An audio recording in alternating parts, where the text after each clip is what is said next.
नाम का एक गांव था, जहां संकट दास नाम का एक लकड़हारा अपनी बीवी गीता के साथ रहता था।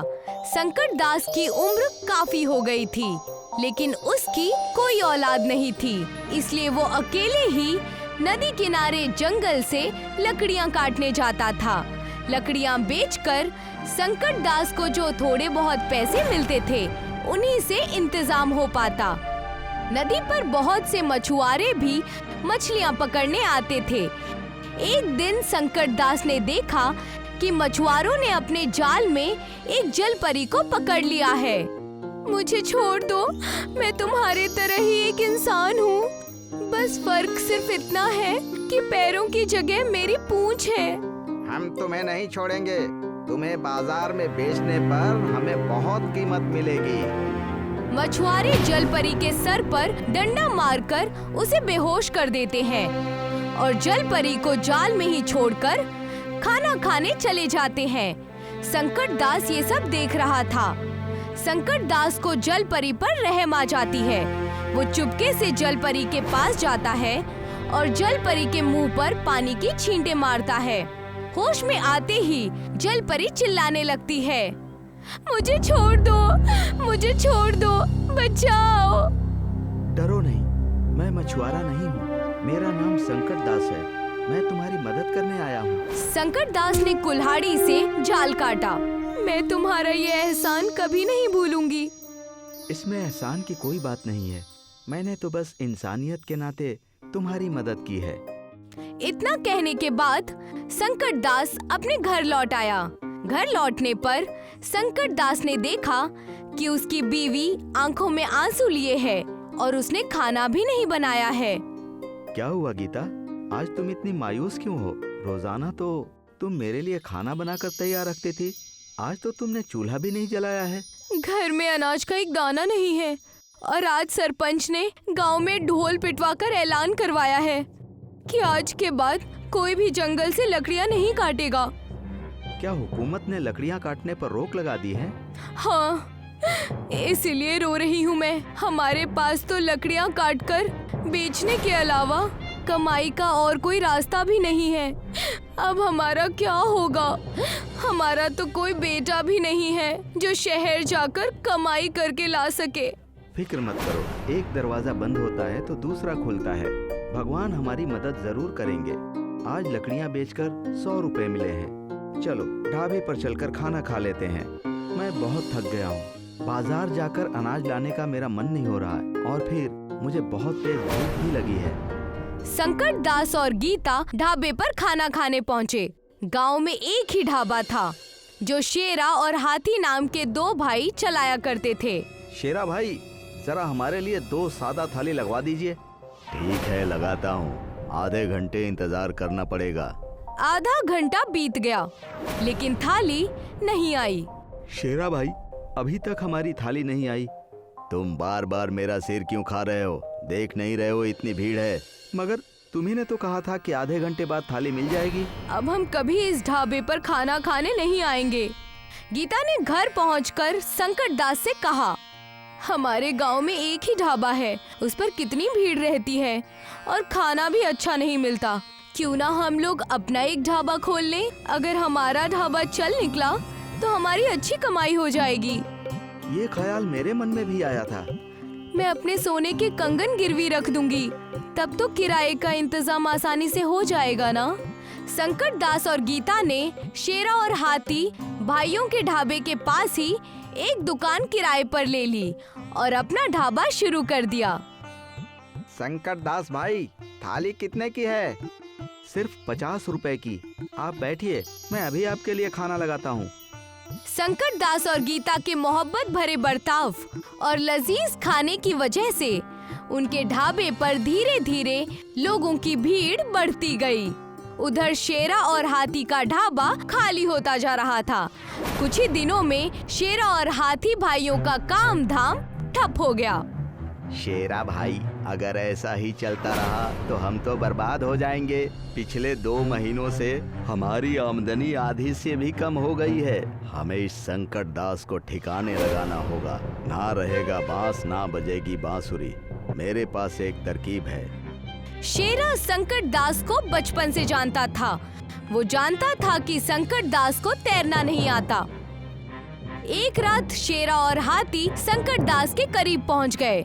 उन्होंने संकट दास का मुंह कपड़े से बांध दिया। फिर वो संकट दास को नाव पर बिठाकर नदी के बीचों बीच फेंक दिया। कुछ ही वक्त में संकट दास नदी में डूब गया। कुछ वक्त बाद संकट दास की आंख खुली तो उन्होंने खुद को पानी के अंदर पाया। वही जल परी जिसकी संकट दास ने एक बार जान बचाई थी, वो संकट दास के सामने खड़ी थी। मैं जिंदा कैसे बच गया? कुछ बदमाशों ने मेरे मुंह पर कपड़ा बांधकर मुझे नदी में फेंक दिया था। मैंने तुम्हें बचाया है। मगर मैं पानी के अंदर सांस कैसे ले पा रहा हूँ? क्योंकि मैंने तुम्हें एक जादुई गोली खिलाई है। जलपरी संकट दास को एक घड़ा देती है। जब भी तुम इस घड़े में हाथ डालोगे, इससे एक गोली बाहर निकलेगी।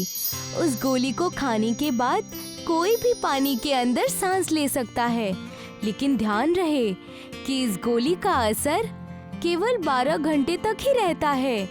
मैं ये घड़ा तुम्हें तोहफे में दे रही हूँ, तुम इसे ले जा सकते हो। संकट दास घड़ा लेकर अपने घर आ गया। उसने घड़े को संभाल कर रख दिया और अपने ढाबे पर काम करने चला गया। शेरा और हाथी उसे देखकर चौंक गए। अरे भाई, ये संकट दास जिंदा बचकर वापस कैसे आ गया? लगता है इसने तैरना सीख लिया होगा। शेरा भाई, अब हम क्या करेंगे? फिक्र मत करो, इस बार मैं संकट दास का खेल खत्म कर दूंगा। शेरा गांव के सरपंच के पास गया और उसने सरपंच से कहा, चौधरी साहब, मुझ पर एक एहसान कीजिए। क्या बात है शेरा, इतने परेशान क्यों लग रहे हो? चौधरी साहब, गांव के हर एक आदमी से कह दीजिए कि कोई भी संकट दास को अपनी जमीन या दुकान किराए पर ना दे। संकट दास की वजह से मेरा कारोबार चौपट हो रहा है।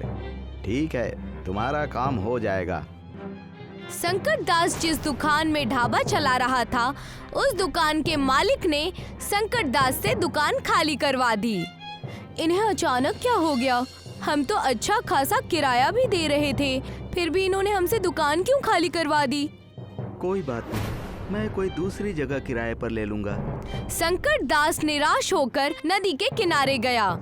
वही जल परी जिसने संकट दास को घड़ा दिया था, नदी से बाहर आई। क्या हुआ संकट दास, आज तुम इतने मायूस क्यों हो? गांव में कोई अपनी जमीन मुझे किराए पर देने को तैयार नहीं है और मैं अपने घर पर भी ढाबा नहीं खोल सकता क्योंकि मेरा घर मेन रोड से दूर है। वहाँ खाना खाने कोई नहीं आएगा। संकट दास ने सारी बात जल परी को कह सुनाई। तुम नदी के नीचे पाताल लोक में ढाबा खोल लो, उस जमीन पर किसी का हक नहीं है। मगर पानी में आग कैसे जल पाएगी और लोग वहाँ सांस कैसे ले पाएंगे? फिक्र मत करो, पाताल लोक में आग जल सकती है। हम भी तो वहीं खाना बनाते हैं। और रही बात पानी में सांस लेने की, तो याद करो, मैंने तुम्हें एक घड़ा दिया था जिसमें जादुई गोलियां थीं। हाँ, उस मटके के बारे में तो मैं भूल ही गया। संकट दास ने नदी के नीचे पाताल लोक में ढाबा खोल दिया और गांव में जगह जगह बैनर लगवा दिए। गांव के लोग पाताल लोक का ढाबा देखने के लिए बहुत उतावले थे। वो सभी नदी के किनारे पहुंच गए। संकट दास ने सभी को मटके से निकालकर एक एक गोली दे दी और कहा, सुनो सुनो भाइयों, इस गोली का असर 12 घंटे तक ही रहता है, इसीलिए 12 घंटे के बाद पानी से बाहर जरूर आ जाना। लोगों ने नदी के नीचे जाकर पाताल लोक में संकट दास के ढाबे में खाना खाया और पाताल लोक की सैर भी की। संकट दास ने नदी किनारे एक नौकर को खड़ा कर दिया और उससे कहा, जो भी खाना खाने आए उसे मटके से निकालकर एक गोली दे देना। ऐसा कहकर संकट दास ढाबे पर काम करने चला गया। उधर शेरा गुस्से से आग बबूला हो रहा था। पाताल लोक का ढाबा, संकट दास ने ये बहुत अच्छी चाल चली है। अपने गांव वाले तो वहां जा ही रहे हैं, ऊपर से बगलगीर गांव के लोग भी पाताल लोक में खाना खाने और वहां सैर करने के लिए जा रहे हैं। हमारे ढाबा पर तो सन्नाटा छा गया है। भाई, मैं भी संकट दास के ढाबे पर गया था। पाताल लोक की दुनिया बहुत खूबसूरत है। बहुत रंग बिरंगी मछलियाँ देखने को मिलती है वहाँ। खामोश। अगर संकट दास का ढाबा इस गांव में रहा ना, तो हमें इस गांव से बाहर जाकर कहीं और ढाबा लगाना पड़ेगा। शेरा फिर से गांव के सरपंच के पास पहुंच गया और बोला, चौधरी साहब, आप संकट दास के ढाबे को नदी के अंदर से हटवाइए। मेरा बहुत नुकसान हो रहा है। माफ करना शेरा, मैं संकट दास को और परेशान नहीं कर सकता। संकट दास के ढाबे की वजह से दूर दूर से लोग हमारे गांव में आ रहे हैं। इससे हमारे गांव का नाम हो रहा है और मुसाफिरों की वजह से गांव के लोगों की माली हालत भी सुधर रही है। इस बार मैं तुम्हारी कोई मदद नहीं कर पाऊंगा। शेरा अपने घर आकर हाथी से बोला, चौधरी साहब भी हमारी कोई मदद नहीं करेंगे। अब हम क्या करेंगे भाई? शेरा और हाथी गांव छोड़कर दूसरे गांव में अपना ढाबा चलाने लगे। अब संकट दास और गीता का पाताल लोक का ढाबा चलता रहा।